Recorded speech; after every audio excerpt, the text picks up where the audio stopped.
Hey, hey, hey. It's Filter Free Friday, y'all. Listen, I am so glad y'all here. I was thinking this week, as always tend to do when it's the holiday season, about my lovely mother. Earlier this year, I had an opportunity to give a TED Talk in Atlanta at Morehouse College. Um, and shortly after I'd finished, something very interesting happened. I had this just overwhelming feeling to check in with the victim advocate in her murder trial to see what was going on with the guy who had been drinking and driving and who killed my mother. And I ignored it because, it's been 13 years. Why am I checking in on this guy? But it kept every day, I just kept having this overwhelming feeling to check and see, like, how much time he had left and, what was happening with his case and, just not the kinda thing I would do, and so, um, that feeling just wouldn't leave me, and so I reached out to, now, the new prosecutor for Jackson County, Melissa Johnson. I reached out to my friend David Bell. I think I reached out to Missouri Senator Barbara Washington, asking all of these people, "Hey, can you help me figure out what's going on with this case? Because this thing in my spirit wouldn't let me go." But I will tell you that because it had been 13 years, I couldn't understand why this thought was in my head. And if you haven't been following the case, he was facing 28 years in prison. He had eight charges, one of which was second-degree murder. But he took a plea, and the judge sentenced him to 15 years, which, if you don't get in trouble, you're not going to do the whole sentence. But I didn't know anything about him, didn't know anything about this case, but it was all over my mind. And so I ended up just calling the court, the prosecutor, the victim advocate, and she said, "Nicole, we didn't, we're sorry we didn't tell you about this sooner, but he's getting out Monday." And I was like, "Oh, no, Tuesday." And I was like, "Oh my gosh. Okay. All right." Um, but what was interesting about it is that I didn't feel, because I had spent so much time prepping for the TED Talk, which if you've seen it, there's a large portion of the TED Talk where I talk about this guy who had didn't wake up that morning intending to kill my mother.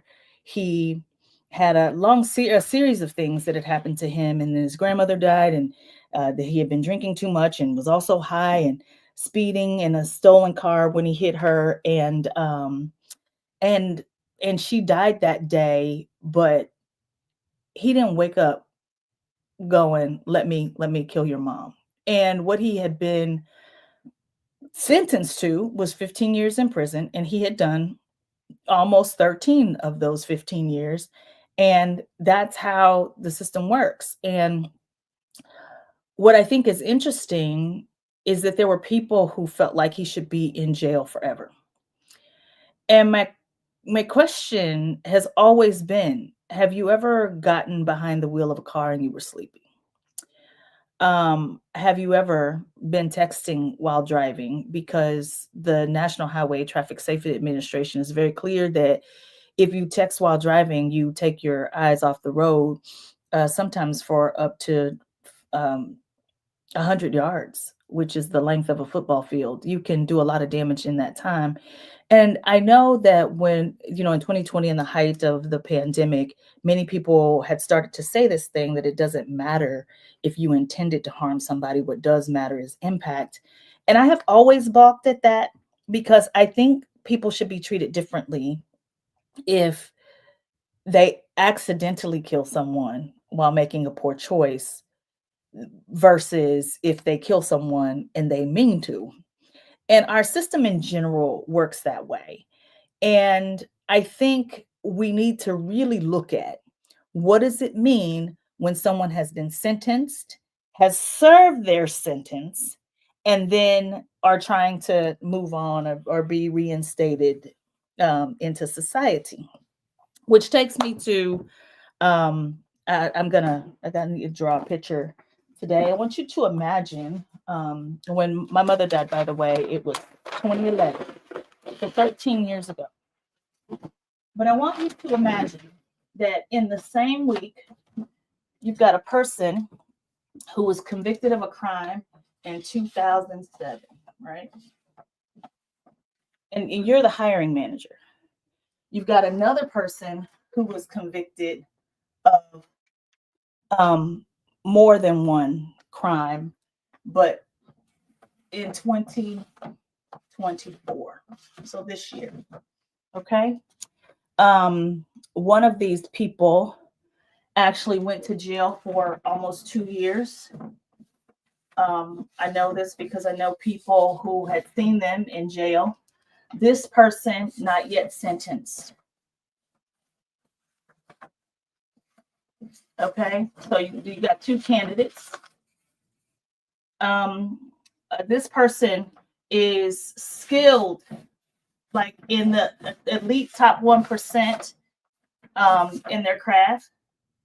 So they're skilled in their craft. And when I say skilled, I mean top 1%. This person, no matter your opinions, it actually does not have experience in the actual job. They might have competencies that are transferable, right? That they worked in a different industry and they have certain competencies that they can use in their new job. So you got one person who committed a crime in 2007. We're talking about this in the same week. Another person who's committed multiple crimes in 2024. But this one spent 2 years in prison. This one's not yet been sentenced or served any time at all. This person is skilled in the top 1% of their craft, and this person has been experienced in some adjacent industry, not really in their craft. They've had one job for and by the way, this person's experience is their whole life, right? So they have decades of experience in the field. This person, at best, has 4 years of experience in the field. Okay. And during this person's experience in the field, decisions that they made resulted in 1 million people dying, actual people, based on decisions that they made. And that's just here in the US. It could have been more people who died other places. This person, 0 people died. All right. Now I'm oversimplifying, but you get to choose between these two candidates, candidate A and candidate B. Both convicted felons. All right. One has state charges, the other one has federal charges. And which candidate are you going to take? And the reason I bring this up is because in the very same week that we were talking about Michael Vick getting his job offer at Norfolk State University, the storied, historically Black university, and our president-elect, Donald Trump, people are telling me that Michael Vick should not get an opportunity. And I do believe that Michael Vick has not so much as spit on the sidewalk since he got out of jail in 2009, and has paid restitution in addition to serving his time in the Leavenworth Federal Penitentiary, which is just 45 minutes away from my hometown in Kansas City. And this is our president-elect Trump. And this person gets to be president, and yet this person, we're thinking, can't even get a job. And I think we have to look at, when does a person be considered to have paid their debt to society? And I'm not talking about hypotheticals. I'm not talking about hypotheticals. You know, when I used to drive halfway across the country to go to North Carolina A&T, We had two friends, Brandy and I, who were also at Norfolk State University. And so we would drive all the way until we would get to Kentucky, and then they would continue to go straight east. And Brandy and I would turn and go more southeast so we could go to A&T and they could go to Norfolk State. And I remember when Michael Vick got an assistant coaching position at the Chiefs, people I love and respect were screaming bloody murder because in 2007, Michael Vick had been convicted of his involvement in a dogfighting ring. And what I think is fascinating about us is that we don't realize the hypocrisy sometimes in what we say. And here's what I know: made a mistake and somehow somebody's mother got killed, I would hope that someone would have empathy and compassion for me, that I would not have to ever spend a day in prison. Now, Mr. Ross had such a lengthy history that the judge and the prosecutor weren't feeling it. But the man did his time.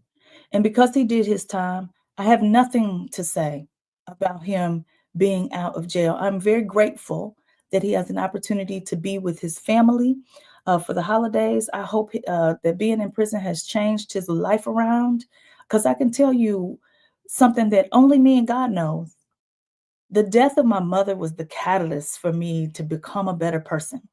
And while I miss her dearly, who I am today is not possible had she lived. It's not.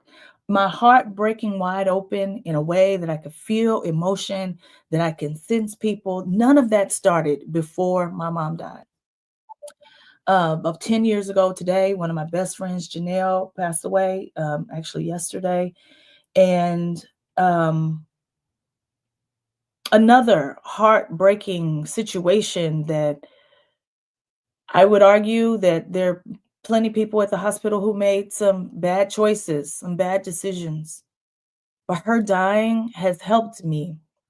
And I think sometimes because we don't want to look at the healing that needs to happen in us, the grieving that we need to do to be better, we want to project it on the other people, because it's easier for me to look at Michael Vick and say, I can't believe, what about those dogs? Ma'am, sir, in a minute, we're gonna be 20 years away from what he did. And the man was in jail for 2.5 years almost, or 2 years almost. Meanwhile, most powerful position in the world found culpable or civilly liable for sexual assault after being found guilty and ordered to pay money. His victim used the word rape and he tried to sue her. And the judge said, ah, actually, what you did is commonly known as rape. And so therefore we throwing that out. Not yet, he wouldn't have gotten sentenced in that case because that was a civil trial. But the 34 convictions in 2003 or 2004, not yet sentenced, not experienced in the industry, not experienced in government at all, actually almost all experience in business and industry. 4 years working in government, and while doing so, 100 million people in our country died. Conversely, this man, we a good 17 years away from what he did, skilled in his craft. Who's better to be a football coach than a former NFL player who was exceptional at his craft, top and play football forever. Played football forever, almost his whole life, and zero people died as a result of what he did. And when you have to pick these two candidates and you don't put names like Michael Vick and President Donald Trump next to it, you can be more unbiased and you're going to pick Michael Vick every time. Empathy cannot sit on a bed of hypocrisy. When have people paid their debt to society? I believe that we have a forgiveness problem in our country. And people are like, it's only Black folk always talking about forgive. Listen to me. If you don't hear anything else I say, How long, how many payments does someone have to make before you realize they can't pay enough to fix the hole that's in your heart? At some point, that's our responsibility to manage. It's Filter Free Friday, y'all. We got plenty of work to do.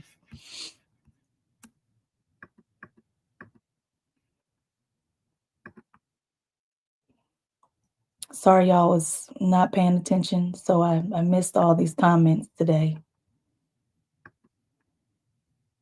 I appreciate y'all watching.